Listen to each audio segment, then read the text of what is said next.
Bonjour et bienvenue à tous, nous sommes au chapitre 14, section D, thérapie par transfert adoptif de cellules T. Ce cours est le dernier cours qui clôture le MOOC Introduction à l'immunologie. Dans ce cours, nous allons étudier comment le transfert des cellules antitumorales naturelles, dérivées du patient, ou des cellules antitumorales génétiquement modifiées, permet de lutter contre le cancer. Il existe des populations de lymphocytes naturellement présents dans les tumeurs. On les nomme les TIL pour Tumor Infiltrating Lymphocytes. Les TIL sont des cellules T antitumorales naturelles. Elles reconnaissent des néo-antigènes. Pour cette raison, on les trouve surtout dans des tumeurs causées par des mutations multiples, par exemple le mélanome ou le cancer du poumon. Il s'agit de cellules T CD4 spécifiques d'antigènes tumoraux, polarisées vers TH1, qui sont, comme nous l'avons vu dans le cours 5 et 6, pro-inflammatoires. Elles produisent les cytokines interféron gamma et TNF-alpha et stimulent les cellules T CD8, spécifiques des cellules tumorales. Les TIL semblent être les cellules idéales pour éliminer les tumeurs. Mais alors pourquoi est-ce que les TIL n'arrivent-elles pas à éradiquer la tumeur à laquelle elles sont associées? Une première raison est qu'elles subissent une stimulation chronique par les antigènes tumoraux, ce qui finit par les rendre allergiques. D'autre part, elles sont inhibées par des facteurs immunosuppresseurs ou tolérogènes. Une approche thérapeutique consiste donc à modifier génétiquement ces cellules afin de les rendre plus efficaces dans la reconnaissance des cellules cancéreuses cibles. Les TIL peuvent être isolés à partir de tumeurs excisées. La tumeur comprend toutes sortes de cellules immunitaires, notamment des cellules dendritiques, des cellules NK, des Treg et des TCD8. Pour extraire les TIL, la tumeur sera fragmentée et mise en culture en présence d'IL2 pour faire proliférer les lymphocytes T. Ensuite, les clones de cellules T ayant la spécificité désirée sont amplifiés et transfusés dans le patient. Le patient peut être préalablement immunodéplété par chimiothérapie ou par irradiation, ce qui augmentera l'efficacité du transfert. Une fois transfusé, on peut aussi traiter le patient par IL2 pour prolonger l'activité des cellules T transférées. La première intervention thérapeutique efficace utilisant un transfert de TIL s'est faite il y a 30 ans chez les patients atteints de mélanome métastatique. Il s'agit d'un cancer affectant les mélanocytes, des cellules de la peau, avec dissémination de la tumeur, les métastases. Bien qu'efficace, le transfert adoptif de TIL a montré toutefois des limites. D'abord, les TCR des TIL sont spécifiques pour des épitopes du soi et sont typiquement à faible affinité. Par conséquent, les cellules CTL dérivées des TIL ont une faible affinité pour leur cible. De plus, comme le récepteur TCR ne reconnaît un peptide que dans le contexte MHC du patient, la thérapie par transfert adoptif de TIL est nécessairement individualisée et par conséquent très coûteuse. Pour optimiser l'efficacité et la spécificité des cellules T transférées, on peut les modifier génétiquement. Une façon de faire consiste à transformer les cellules T isolées avec un TCR synthétique. Pour cela, des souris humanisées, par l'expression de MHC de classe 1 humain, sont immunisées avec un antigène tumoral d'intérêt. Ensuite, les lymphocytes T murins, dont le TCR est restreint au MHC humain, sont sélectionnés pour leur spécificité à l'antigène tumoral.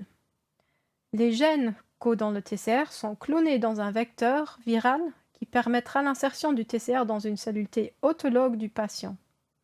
Autologue veut dire que la cellule vient du même patient. Le traitement est présenté par ce schéma. Une autre façon de procéder consiste à créer un récepteur à l'antigène chimérique ou CAR pour Chimeric Antigen Receptor. Le CAR est un récepteur synthétique basé sur le principe dit de l'anticorps, sans restriction MHC. Il consiste en la partie variable d'un bras de l'anticorps qui est combiné avec une queue cytoplasmique qui peut porter des motifs d'activation du TCR. On décrira la structure plus loin. Le CAR est transféré dans une cellule T autologue par un vecteur viral donnant lieu à une cellule CAR-T. Les premiers récepteurs CAR comportaient une région de reconnaissance de l'antigène couplée au domaine intracellulaire de la chaîne CD3-zeta du complexe TCR. Pour rappel, le TCR ne signale pas lui-même, mais est associé à un complexe de chaîne CD3 qui porte des motifs phosphorylables, les fameux ITAM, en jaune ici, capables de recruter des molécules de signalisation. Le CAR n'a donc ni besoin de présentation par MHC, ni du complexe TCR ou CD3 pour signaler. Les CAR de deuxième et de troisième génération court-circuitent aussi les besoins en costimulation en rajoutant le domaine intracellulaire de la molécule costimulatrice CD28 ou celle d'autres costimulateurs. Ainsi, la seule ligation d'antigènes au CAR permet l'activation de la cellule CAR-T. Ceci les rend particulièrement dangereuses à cause des effets off-target où la cellule CAR-T reconnaît un antigène non tumoral et se met à détruire des tissus sains. Un exemple efficace de thérapie CAR-T sont les CAR-T anti-CD19, déployés contre des leucémies à cellules B, des lymphomes. CD19 est un antigène de différenciation qui est exprimé sur toutes les cellules de la lignée B. Comme discuté avant, les thérapies visant des antigènes de différenciation ont des effets on-target, off-tumor, c'est-à-dire qu'ils reconnaissent leur cible mais hors de la tumeur, très néfaste parce que des tissus sains exprimant l'antigène sont attaqués. Pour les cellules B, cet effet est gérable, les patients perdent leur immunité humorale mais peuvent être traités par des injections d'immunoglobulines. Le traitement par CAR-T anti-CD19 nécessite un traitement chémothérapeutique préalable pour dépléter les cellules T du patient et ainsi maximiser l'effet des CAR-T infusés. Les CAR-T ont une durée de vie limitée dans le patient et ne développent pas de mémoire. De plus, les cellules souches B vont se différencier, rétablissant peu à peu la lignée des cellules B et augmentant le risque que la leucémie réapparaisse. La thérapie par CAR-T est toute récente, la première sur le marché date de 2017. Son utilité est pour l'instant très limitée à cause des effets non désirables dus à un défaut de spécificité du récepteur pour des antigènes exprimés non seulement dans la tumeur, mais aussi dans des tissus sains. La recherche actuelle dans le domaine des CAR-T vise à optimiser ces outils pour en augmenter l'efficacité et en réduire la toxicité.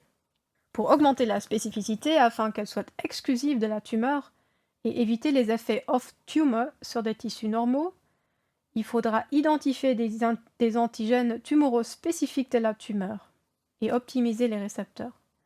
On tentera aussi d'exprimer dans les cellules CAR-T des récepteurs de chemokine permettant le homing de ces cellules vers la tumeur. On peut aussi tenter d'améliorer la durée de vie de ces cellules. L'expansion clonale est limitée par la sénescence inhérente aux cellules T et pourrait être améliorée par exemple en allongeant les télomères. On tentera aussi d'augmenter le nombre de CAR-T en leur faisant produire de l'IL-2 qui stimule la prolifération en sécrétion autocrine. On cherchera ensuite à réduire l'immunosuppression du micro-environnement tumoral, par exemple en fusionnant le domaine extracellulaire de PD1 au domaine intracellulaire du costimulateur CD28, ou via l'expression de récepteurs qui bloquent les cytokines immunosuppressives, par exemple des récepteurs qui se lient sur ces cytokines mais ne signalent pas. On peut aussi envisager d'enlever le récepteur PD1 des cellules CAR-T par CRISPR. On cherchera à mieux contrôler la réponse CAR-T, notamment en cas de réponse toxique contre un tissu sain. Et une idée là-dedans est d'ajouter un module pro-apoptotique répondant à une molécule chimique. Ainsi, l'ajout de cette molécule chimique déclenche la mort programmée de toutes les cellules CAR-T. Au cours de ce cours, nous avons vu qu'il existe un arsenal varié d'immunothérapies contre les tumeurs. Elles ont pu être développées grâce aux connaissances du fonctionnement du système immunitaire. Nous allons les résumer brièvement. Nous avons d'abord vu comment vacciner contre des antigènes tumoraux en utilisant les APC professionnels, les cellules dendritiques. Nous avons brièvement évoqué l'utilité des anticorps monoclonaux spécifiques d'antigènes cancéreux. Ensuite, nous avons parlé des mécanismes visant à bloquer les étapes immunosuppressives en ciblant par exemple les facteurs CTLA4, PD1 ou PDL1 ou encore les cellules Treg.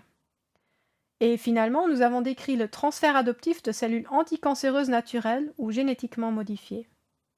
Souvent, une combinaison de thérapies est utilisée, par exemple le transfert adoptif de cellules antitumorales avec des inhibiteurs de checkpoint ou encore la thérapie à l'IL-2 pour booster la prolifération. Une barrière essentielle à surmonter est d'améliorer la spécificité antigénique afin de bien cibler les antigènes propres aux tumeurs pour éviter les effets secondaires désastreux quand le système immunitaire est lancé contre le soi. Ce cours clôture le cours Introduction à l'immunologie. Bruno Lemaître, Adrien Duval et moi-même espérons que vous l'avez apprécié. Vous êtes arrivés à bout et nous tenons à vous en féliciter. Une des difficultés de ce cours d'immunologie fut l'apprentissage d'un langage complexe et de nombreux termes. Notre espoir est de ne pas vous avoir dégoûté, mais au contraire de vous avoir montré que l'immunologie est une discipline passionnante. L'usage de ces connaissances vous sera utile pour mieux comprendre comment l'homme se défend contre les infections, ainsi que les nombreuses thérapies médicales utilisant le système immunitaire. Nous vous souhaitons une bonne continuation dans vos parcours professionnels ou dans la satisfaction de votre curiosité. Au revoir et merci de nous avoir suivis.